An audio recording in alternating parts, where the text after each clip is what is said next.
મથુરાના બાકે બિહારી મંદિરમાં વસંત પંચમી ઉડી ગુલાલની છોડો બ્રજમાં 40 દિવસીય હોળી ઉત્સવનો કરાયો પ્રારંભ। ઉત્તર પ્રદેશના મથુરામાં વસંત પંચમીના પાવન પર્વની સાથે જ વિશ્વ પ્રસિદ્ધ હોળી મહોત્સવની વિધિવત પ્રારંભ થયો છે। જગપ્રસિદ્ધ ઠાકુર બાકે બિહારી મંદિરમાં પરંપરાગત શ્રદ્ધા અને ઉલ્લાસ સાથે હોળીના રંગોત્સવની પ્રથમ ઝલક જોવા મળી હતી। વહેલી સવારથી જ હજારોની સંખ્યામાં ઉમટી પડેલા શ્રદ્ધાળુઓએ જય શ્રી કૃષ્ણના નાદ સાથે મંદિરના પ્રાંગણને ગુંજવી દીધું હતું। આ પ્રસંગે મંદિરના પૂજારીઓ દ્વારા ભગવાન બાકે બિહારીજીને ગુલાલ અર્પણ કરવામાં આવ્યો હતો, જેની સાથે જ બ્રજભૂમિમાં 40 દિવસ સુધી ચાલનારા હોળીના પર્વની શરૂઆત થઈ છે।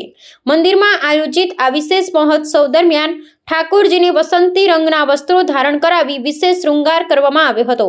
પરંપરા મુજબ વસંત પંચમીના દિવસે ભગવાનના ગાલ પર ગુલાલનું તિલક કરી ભક્તો પર પણ ગુલાલની છોડો ઉડાડવામાં આવે છે, જે વસંતના આગમન અને પ્રેમ ભક્તિનું પ્રતીક મનાય છે।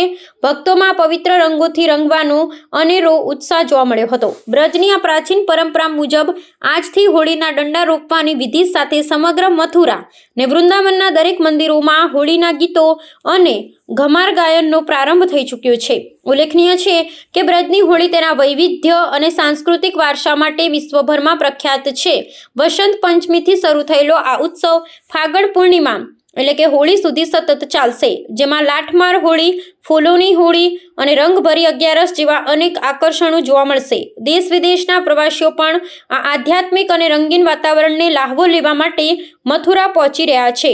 સ્થાનિક વહીવટી તંત્ર દ્વારા ભક્તોની ભારે ભીડને જોતા સુરક્ષા અને પરિવહનની ચુસ્ત વ્યવસ્થા કરવામાં આવી છે, જેથી આ 40 દિવસીય મહોત્સવ શાંતિપૂર્ણ રીતે ઉજવી શકાય।